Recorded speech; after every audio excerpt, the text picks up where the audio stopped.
The 2026 BMW M2 Racing is set to be BMW's next entry-level race car, following the M2 CS Racing. It's based on the G87 M2, which was released in 2023. BMW has not yet released official details about the M2 Racing, but it is expected to be more powerful and track-focused than the standard M2. It is also likely to be more expensive than the M2 CS Racing, which currently costs around $100,000. Here are some of the things we know about the M2 Racing. It will be based on the G87 M2.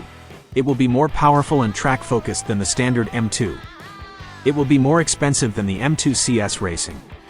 It is expected to debut in 2026.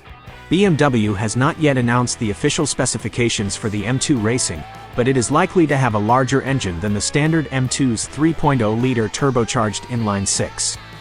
It is also likely to have a more aggressive suspension and a more powerful braking system.